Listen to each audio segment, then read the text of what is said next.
Good evening. My name is Jason Wallace. I'm the pastor of Christ Presbyterian Church here in the Salt Lake Valley, and we welcome you to another installment of the Ancient Paths.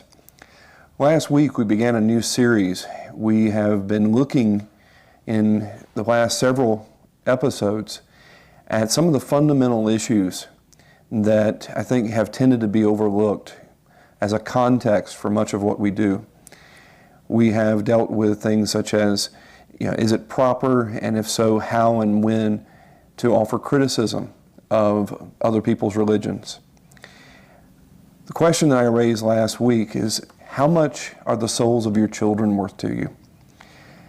I receive correspondence and other feedback all the time from people who seem to think that when I'm trying to expound God's Word to them, they act as if I'm trying to sell them on a certain brand of coffee or ice cream or something like this, that they say, well, that's nice, but I really prefer this over here.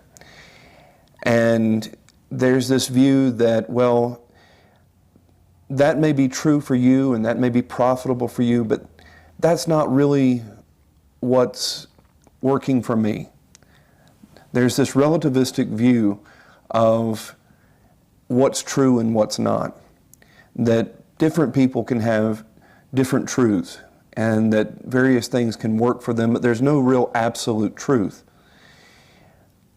The point that we tried to deal with last week is that there is real truth and there are consequences. And we focused primarily on things in the evangelical world. According to various studies, somewhere between 70 and 88% of the evangelical youth of this country abandon the church by the time they finish their freshman year in college. The Southern Baptist study done a number of years ago, which was the most thorough, figured that 88% of those who grow up in the church, who are involved in youth groups, involved in Sunday school, 88% fall away. Those are worse odds than in Russian roulette.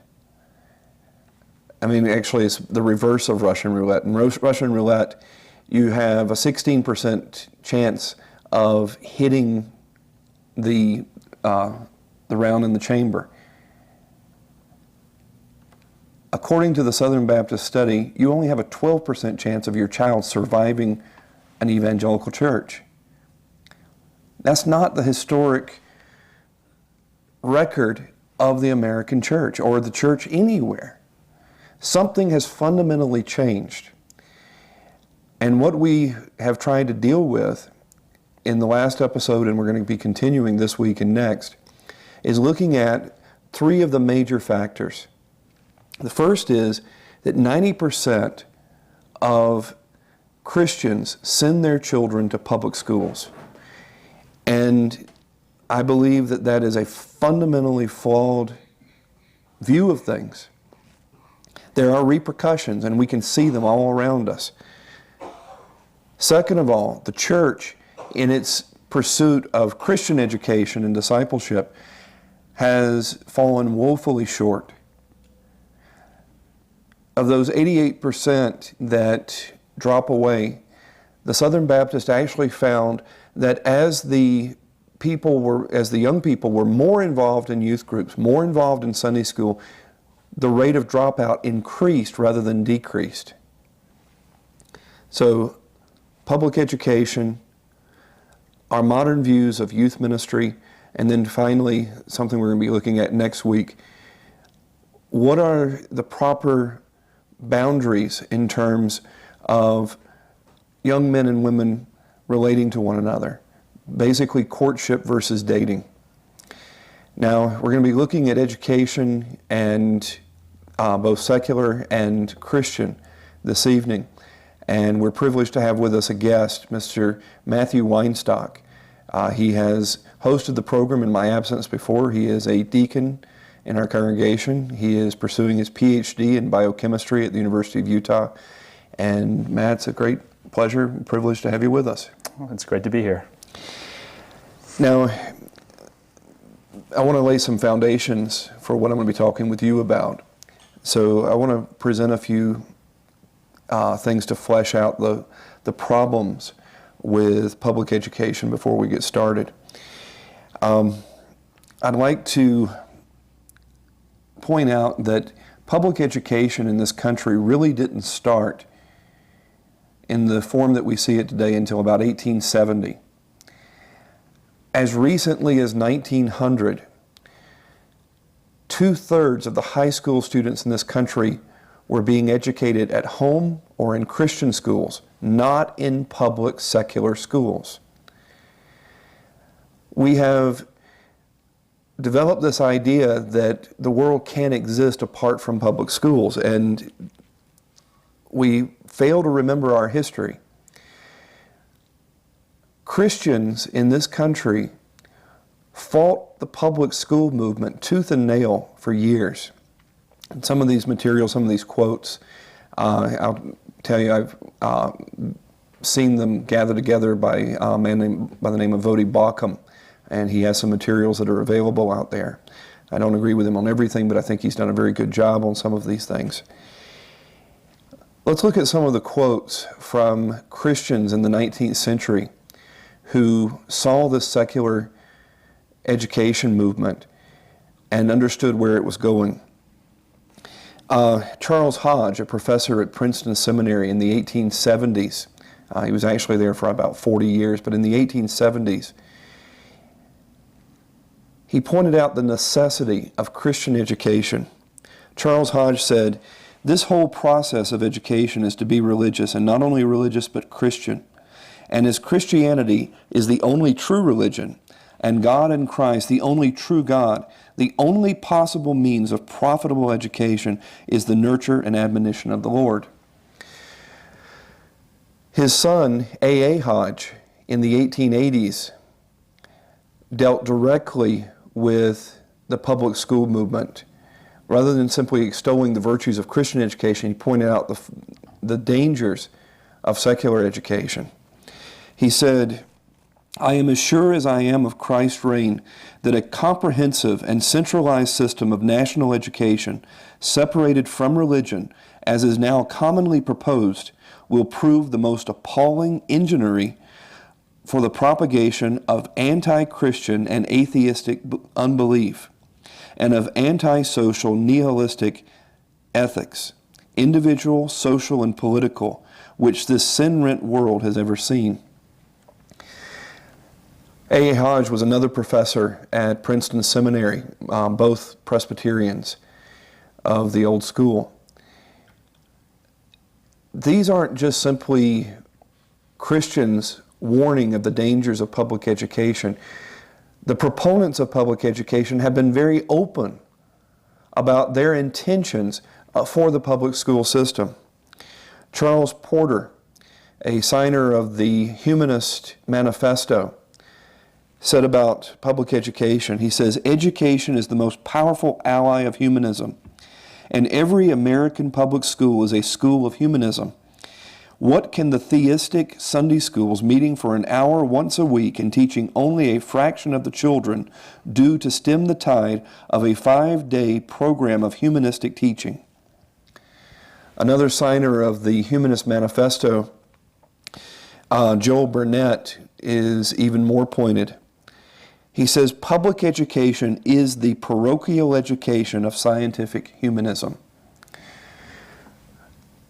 So the Catholics have their parochial schools where they teach children to be good Catholics. The old school systems here in America were Christian school systems, and they were governed by Protestant views, and they were teaching children a Christian worldview based on the Bible. They had their own parochial schools. But what he points out here is the public school system is not neutral. It's not just the Christians saying this, the humanists admit to it. It is never meant to be neutral. It is meant to bring about humanism. It is meant to take the children of a hostile worldview and bring them in to something else, to change them over. The French Huguenots, or as they're sometimes called, the Huguenots, they were the French Protestants of the 16th and 17th century. Protestantism actually went so far in France that perhaps as many as 48% of Frenchmen were Protestants in the 16th century. France was the home of John Calvin. Calvin had to flee France and go to Switzerland. But France was on the verge of becoming a Protestant country. Now, how is it that it ended up becoming one of the most Roman Catholic countries in all the world? Now it's become one of the most secular. But how is it that Catholicism beat back Protestantism?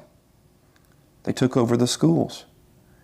They forced the Protestants to send their children to their schools.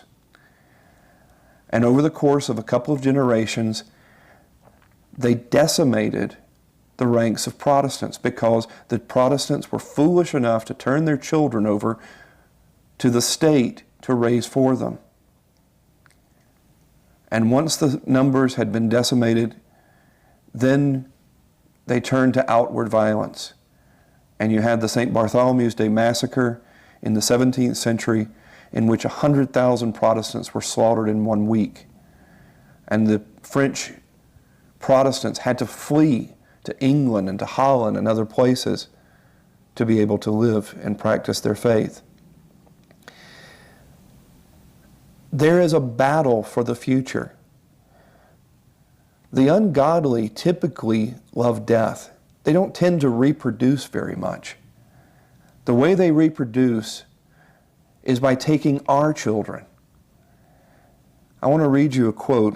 We have a picture, so it won't be a great surprise who said it. But Adolf Hitler said the following: "When an opponent declares, 'I will not come over to your side,' I calmly say, 'Your child belongs to us already. What are you? You will pass on. Your descendants, however, now stand in the new camp.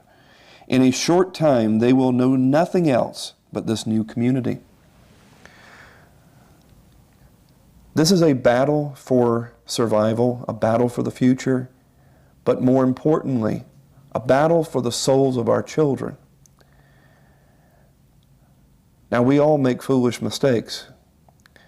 There are many people who look back in hindsight and see that they have failed their children, and they can recognize that their children have been undermined by the decisions that they've made. These are things that people have to deal with individually with God. But what do we do now? What do we do as a culture?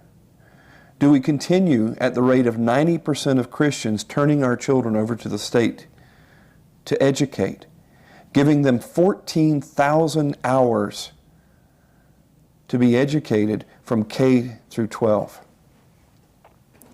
Or do we do something different? Do we go back to what sustained the church through its history? Well, I want to turn to Matthew Weinstock and talk about some of these things. Now, you went to public schools. That's right, I did. And, you know, I understand you went to school in Ogden, where there are a lot of LDS. Right. But there's a whole lot of non-LDS as well. And one of the arguments I often hear from people is that they want their children to be salt and light in the public school system. They want them to be missionaries. Right. Now, which high school did you attend? It was Ogden High School. Ogden High School. How many students roughly? I don't even remember. I know it was a 3A school at the time, so there were, I think, several hundred people in my graduating class and several thousand in the other 3 grades. So, hundreds and hundreds in your graduating Right. class, and probably a couple thousand in the total. in the high school. How visible and vocal were the Christian students there? Right, that's interesting because I became a Christian my senior year of high school, and at the time the only people that I knew that were Christians were my wife, who was not my wife at the time. It is Utah, right? The young woman who eventually became my wife, myself, and I remember there was another girl, Quantasia Graham, who was a Christian attending as well. So there were 3 of us that were Christians. And that's supposed to be a cross section. That doesn't speak very highly of. If 90% of Christians send their kids to public schools, you've got 3 out of roughly 2,000. Right. That are visible. Certainly there were probably more people who would identify themselves as Christians there, but they were not allowed to have a platform to share their views, or even against opposition did they seek to share their views. Now, one of the things I also hear a lot is that public education is fundamentally neutral, that it doesn't take a particular side, that it deals with facts and religion deals with faith. Is that your experience, that they're neutral? Well, they certainly attempt to be, and coming out of this Enlightenment mentality, they believe they are, but fundamentally nothing can be neutral. You always take a stand. When you say that we don't want to be explicitly Christian, we don't want to be explicitly Muslim or atheistic, or teach the doctrines of the Church of Jesus Christ of Latter-day Saints, when you say that you're going to walk some other path and say we'll allow our people to hold their viewpoints, but we're going to teach this set of things, you're essentially saying that we believe that these things are not true or are not relevant enough that we deem them to take center stage. So there is no such thing as a neutral education. You're putting something forward as the way things ought to be, and the children are absorbing this as the way that the society has to behave. So no, it was not neutral in any sense of the word. One of the recent surveys of Christian high school students showed that 85% of them agreed with the statement that what is morally right for one person under one set of circumstances may not be right for another person under different circumstances. It's basically moral relativism. Right. Do you see that relativistic view that there's no absolute truth, no absolute morality in the public school system? It was not overtly taught, this strong postmodernism, but it was there in a pragmatic form, that this set of beliefs works for this group over here. We're not going to question them. This set of beliefs works for this group over here. We're going to let them be.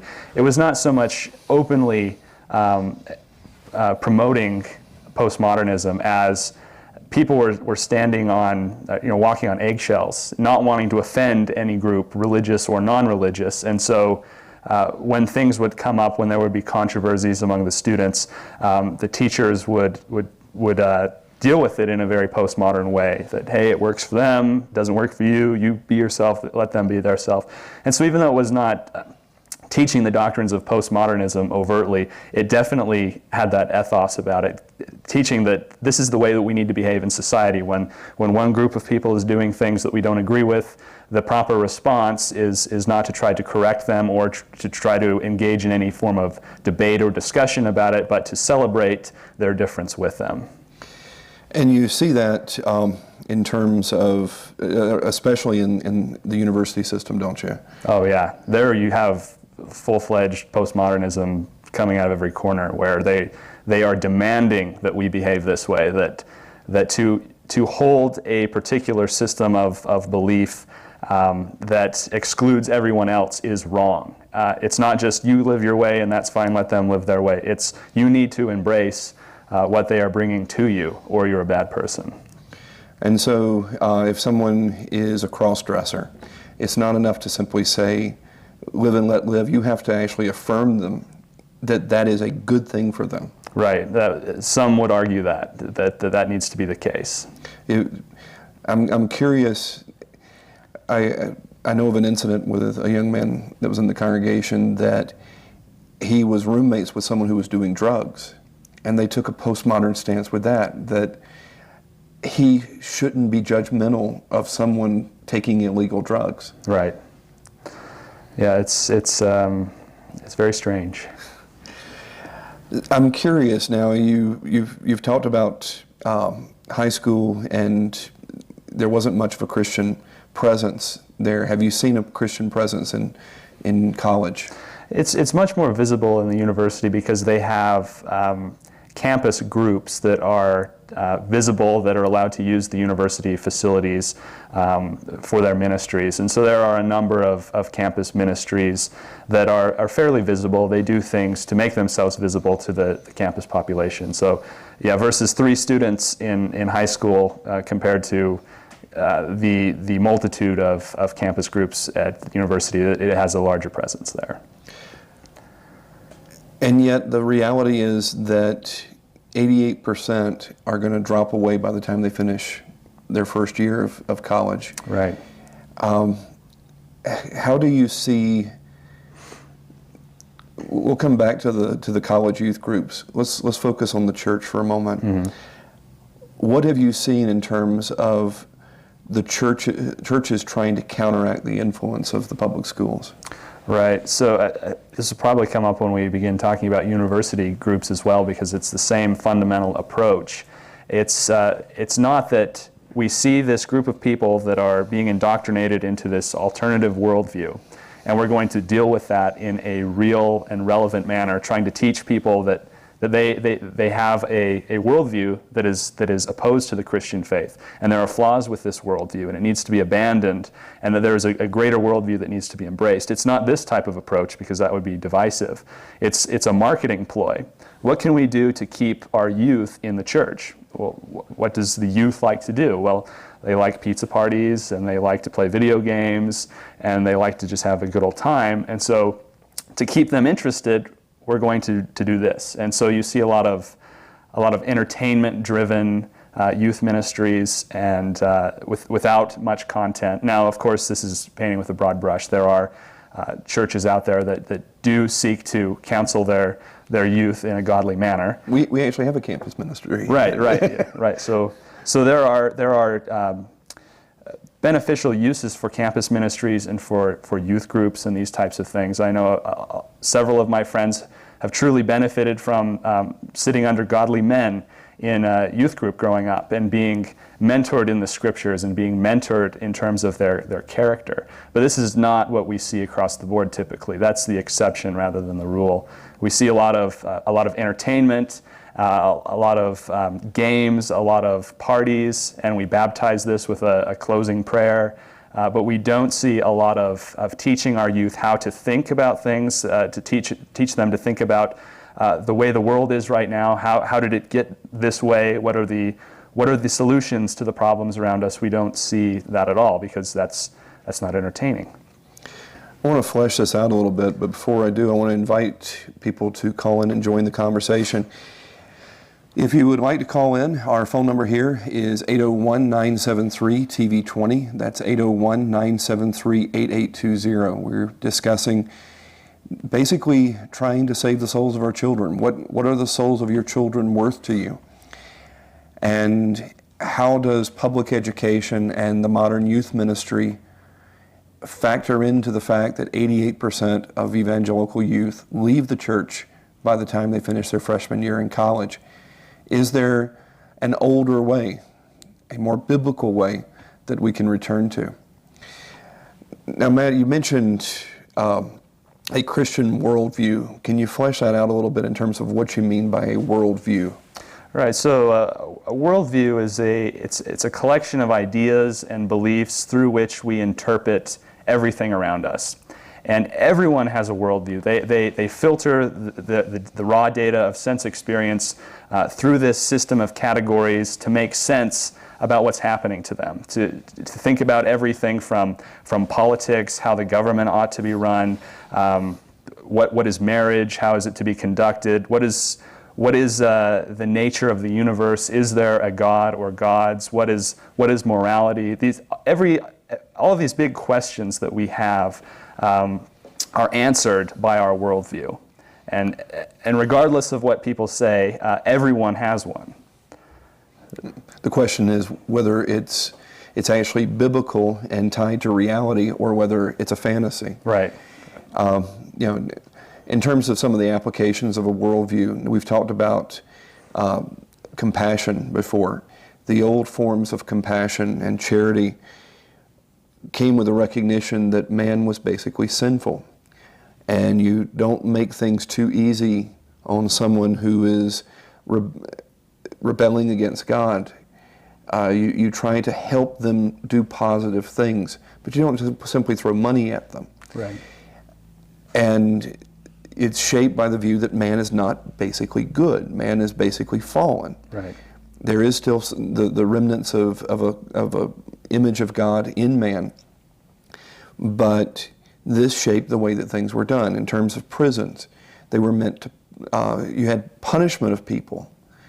You didn't have them locked away, but as the old views of the fallenness of man gave way to a more romantic view, the prisons ceased to be places for punishment where people would work and make restitution to their victims. They became an enforced monasticism where people were put away for long periods of time to contemplate their crime and how they should live in society.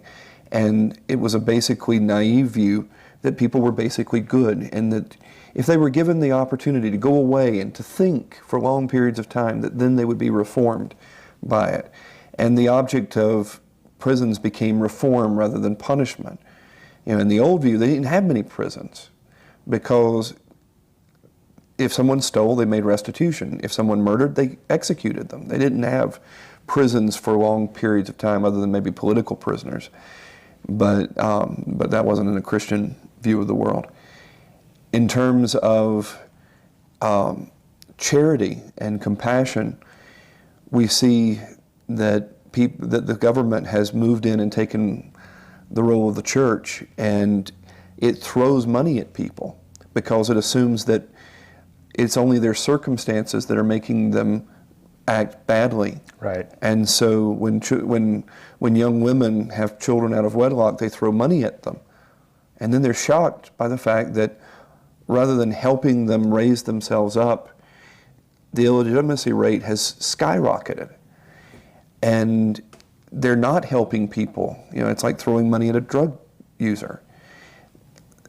Very few drug addicts are going to take money and all of a sudden say, wow, now I have the means of straightening up my life. They're going to spend the money on drugs. Right. And destroy themselves more. Right. So a worldview has all kinds of implications. It has implications in terms of, you're married. If your view of marriage is that it's simply a horizontal relationship between you and your wife, you may get frustrated with her and decide, this isn't worth it. Right. But when you recognize that God is the one who's instituted marriage, and there's not only a horizontal but a vertical dimension, then your obligation is not only to your wife but to God. Right. And you have to love her as Christ loved the church, even if you think that she's being unappreciative and trifling and everything else. Mm-hmm. Yeah, the great book that I truly benefited from was a book that traces many philosophical ideas from the ancient Greeks to today, written by R.C. Sproul, and the title says it all. It's The Consequences of Ideas. And there is no idea that is really consequence-less. These abstract things that we're talking about tonight, the nature of education. They have very real-world applications that we can't escape. We have a caller. We have with us Darren from Salt Lake. Good to have you with us this evening. Darren, you're on the air. Yes, I'd like to know why don't we have more Christian schools if that be the case that the state isn't a Christian organization type deal? Because growing up in Utah, I always thought it was. You know, being LDS at one point, I was wondering why don't we have our own Christian schools here? What happened? Good question. Did we lose the funding, or did we just turn our kids over to the state and say, here, indoctrinate us, basically? Unfortunately, I think that some of it's been subtle. I think there has been a loss of the appreciation of the antithesis between Christ and the world, and Christianity and atheism. I think that there has been this romantic, naive view of the public schools, and people have a lot of Christian schools have closed. It's not something that's emphasized. Like I said, 90% of Christians send their children to public schools. I think that some of the blame goes to the leadership. Pastors have not emphasized the necessity. We're a small congregation. We started from scratch. Is it about the money? 11 years ago. Financial type thing?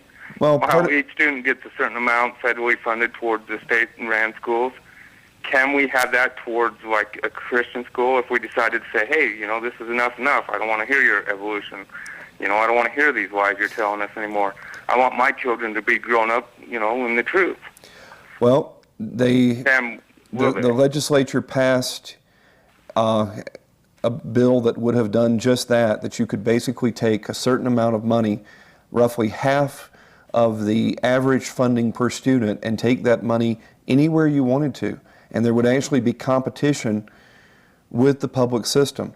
But unfortunately, it was the Utah Educators Association, Utah Education Association, the UEA, which is part of the NEA, organized a petition that forced it to a referendum, and they were very active, and unfortunately there wasn't a lot of support from the governor and others, and the population voted it down. They told and my other question would be, then why don't us as Christians as a whole, Protestants, evangelicals and all the other different denominations get together and start making our own schools and funding them through our, whatever. Same money we'd be paying into schools, but pay it to, Christian schools. Well, the government's going to take what they want from you regardless of where you send your kids. Right. I understand that. But when you recognize that... thing, I would rather pay more to have my kid taught the truth than, keep paying, less for them to go to public school. Yeah, it's a matter of money. We're considering, we have a facility of our own now. One of our hopes has been to start a Christian school. We're going to be looking closer at that right now because of limited resources. Basically, our families homeschool that have small children. And so they don't turn them over to the state, but they homeschool and they try to help one another in terms of that. I can see the benefits in such a thing if it were possible. I was just wondering if we could band together or something, as a... Well, there are some... They're all, being here in Utah, there's a limited supply of Christians, but if we all band together, it's a greater supply. Right, and there are some Christian schools in Utah. Unfortunately, by and large, Christian schools are often not that much better than the public schools because often, and this is not universally the case, but often Christian schools end up tacking on a Bible class to a secular curriculum. And Christian school students really don't... How does that work? Is that because they get half the funding that they would if they went to a regular school? No, they don't get any of they don't get any of that funding. The parents are still paying the same as... yeah, they shut it down, that's right. So, but anyway, Darren, thank you so much for the call, and we'll be fleshing this out some more. Right. If you'd like to join in the conversation, the phone number here is 801-973-TV20. That's 801-973-8820. We're discussing how do we save the souls of our children. Now, obviously that's God's work, but we're called to be diligent. God tells us in Deuteronomy 6 that these words which I command thee this day shall be in thine heart, and thou shalt teach them diligently unto thy children, and shalt talk of them when thou sittest in thine house, and when thou walkest in the way, and when thou liest down, and when thou risest up. We're supposed to be constantly teaching God's word to our children. And yet, most of the time, we're turning them over to the state. 14,000 hours from kindergarten to 12th grade. And surveys, which I think may be optimistic, show that most Christian families only discuss spiritual matters with their children maybe 30 minutes a week. And so 1 hour of Sunday school and 30 minutes of conversation a week are supposed to counteract 8 hours a day of education, of public school education, or 7 hours, or however long it lasts. Matthew, I want to go back to what you were describing earlier. We were talking about marriage being seen in a secular view that it's simply a horizontal relationship. And yet that also seems to describe the youth ministries that you were describing, that they're largely seen as a social thing, Right. that it's a horizontal relationship. From what you've seen of campus ministries, is there very much emphasis on the vertical in terms of God, and that the Christian faith involves content and doctrine and critical thinking? Do you see much of that? Well, the problem with a lot of campus ministries today is that they are a conglomerate of a lot of different denominations. They're getting funding from all over the place. And as a result of that, they can't cross those boundaries which would offend certain denominational sympathies. And so they, by their very nature, have to water down the content of what the gospel is to the lowest common denominator. And so that right there in and of itself takes a huge chunk of any possible teaching that might have been offered. When you add to that the fact that most American college students are not interested in learning. I mean, you ask most American college students why they're getting their degree, and it's not because they are seeking to learn something wonderful about this world we live in, but by and large it's, I want this piece of paper so I can get a well-paying job. So they're not interested in learning with the desire to be relevant in the bad sense and draw these people to a campus ministry. Again, you're going to have to take a large cut in terms of content that is brought into that. And so most of what you see in campus ministries, which again, another cultural factor is our romantic ideas about the nature of true relations or true religion being emotional, which they ought to be, but our culture tells us that they need to be purely emotional, and any content beyond that is mere head knowledge. Which is a derogatory term that a lot of evangelicals unfortunately use towards any kind of meaningful Bible study.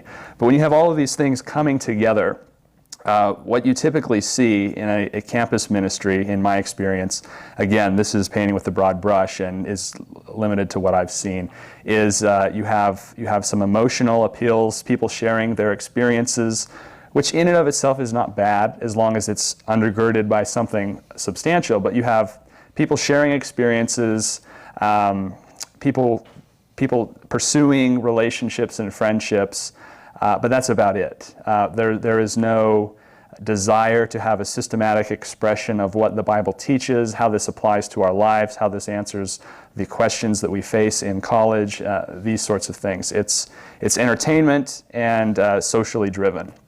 So there's not a lot of spirituality.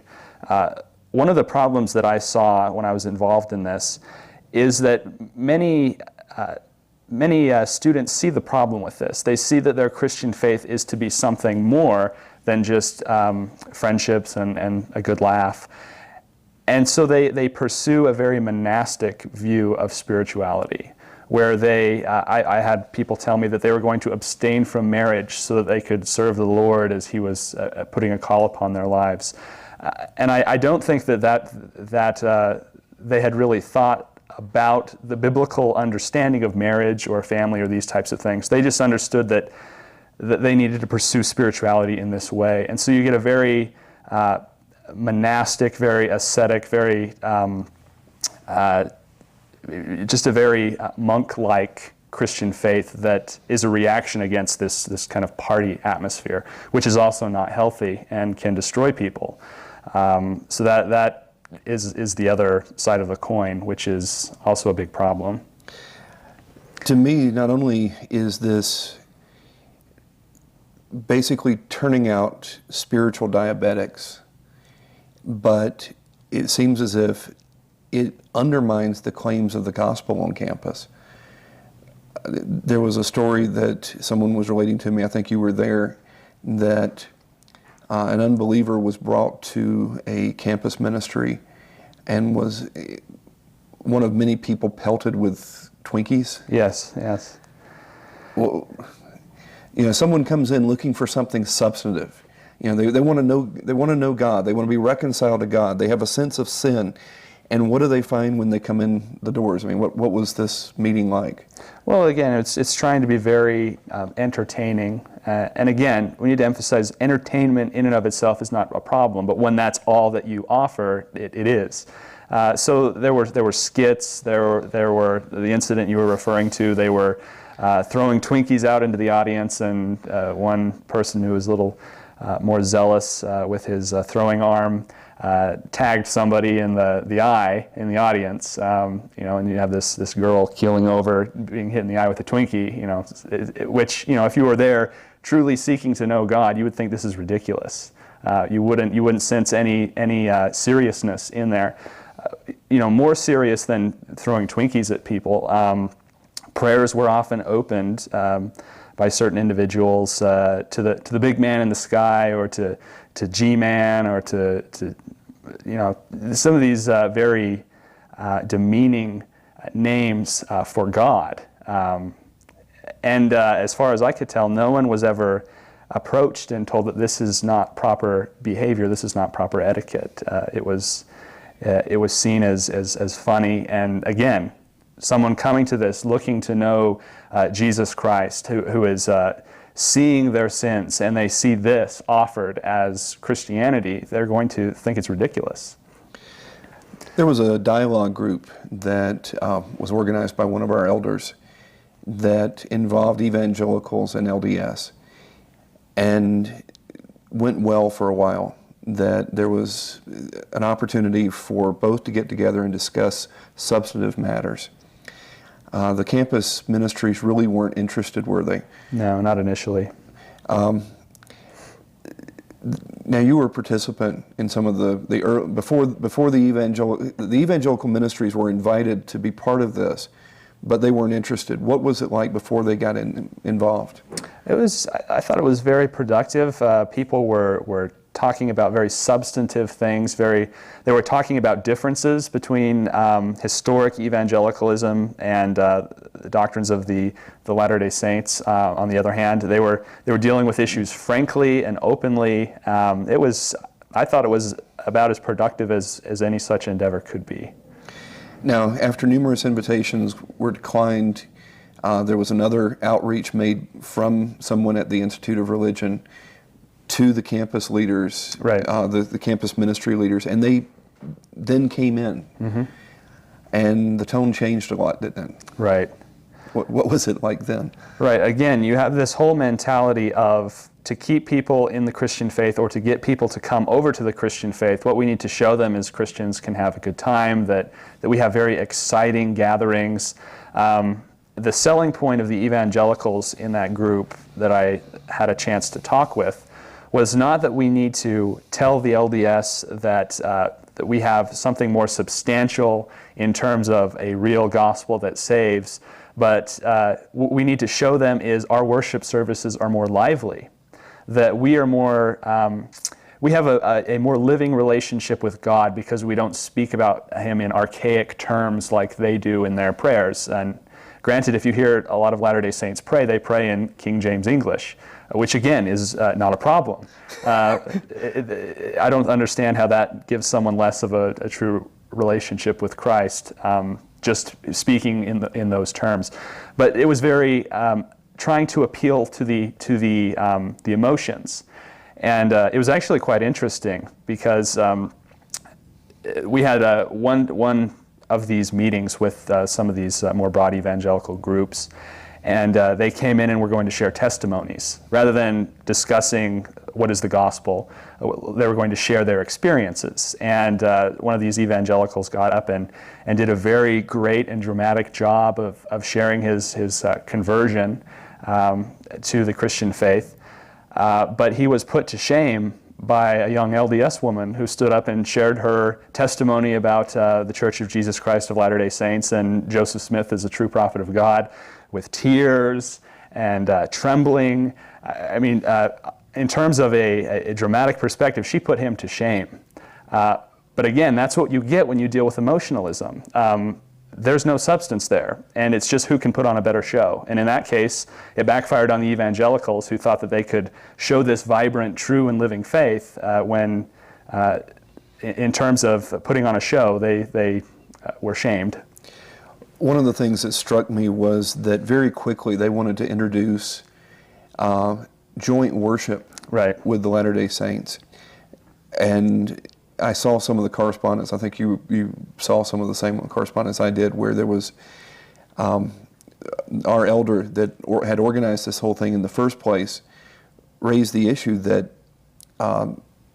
we don't believe we should be worshiping with Latter-day Saints. You know, we should deal respectfully with them, but we're not worshiping the same God. Right. And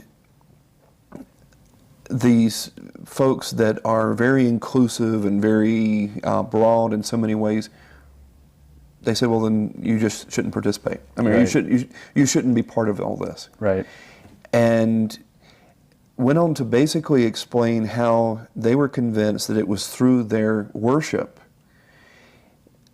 through skits and through happy clappy praise choruses, that they were going to show their living relationship. And what they were criticizing about the Mormons had nothing to do with theology. Right. What they were criticizing was traditional worship. They were criticizing what I would call reverence. Right. It's interesting. As I thought about this issue, being in the midst of this situation, I thought, trying to find an analogy to relate what was happening, and it was as if the evangelicals in that group were essentially lining up two cars side by side and saying, look, your car is old-fashioned, it's worn out, and look, we have this new flashy vehicle that you can drive. Whereas my approach, and the elder you're referring to, his approach in this dialogue was, why don't we open up the hoods of those cars and see which one has an engine? Because there are irreconcilable differences with the people we're dialoguing with and true saving Christianity that need to be brought up and discussed. And it's not a matter of these externals that that we worship in a more lively manner, or that we have skits and movie clips and guitars in our worship. This is not the issue, but for them it was the issue. Everything's horizontal. Right. And you know, one of the things I've tried to point out before, true emotion is based on substance. True emotion, you know, as you've gotten to know your wife better, the warm fuzzies may fade with time, but they give way to deeper, real emotions as you know her better. Right. Sentimentality bypasses the intellect and goes straight to the heart. You know, sentimentality is essentially like a Hallmark commercial, which can have you teary-eyed in 30 seconds by using the right music and lens filter and slow motion and things like this.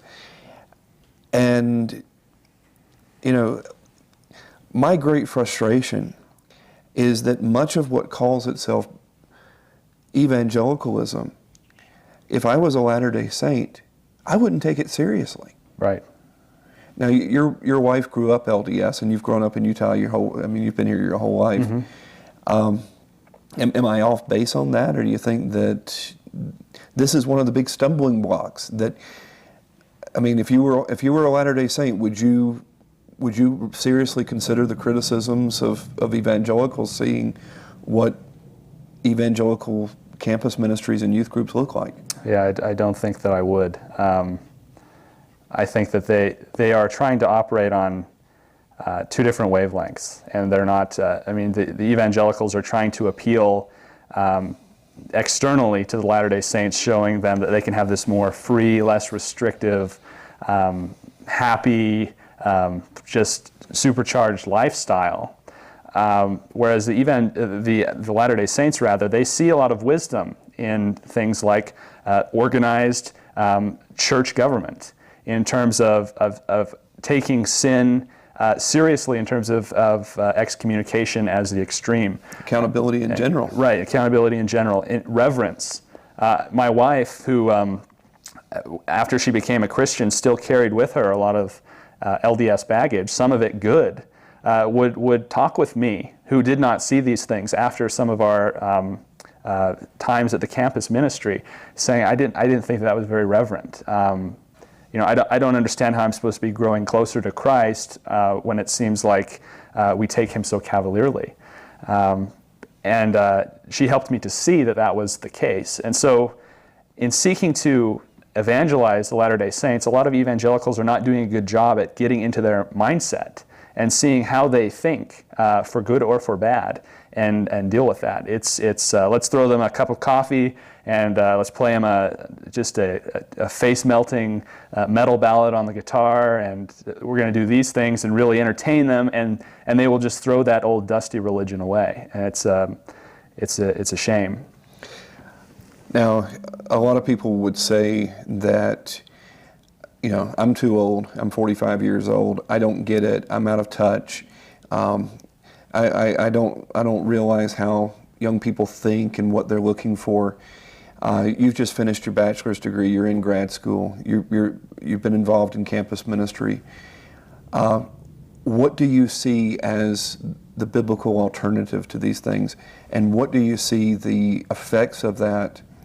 I mean, in your own life and in others, do you see that there is a way to obviously, we can't change people's hearts, but in being faithful to what God has instructed us to do, we see God's blessings on those things. Have you seen a biblical alternative where we stand a much better chance of our children staying in the faith and staying in the church? Right. So essentially, we need to look back to the Word of God, as this whole program is about, and see these principles that God has established in terms of what He will bless in His church. Now, you brought up a point about you being old and irrelevant.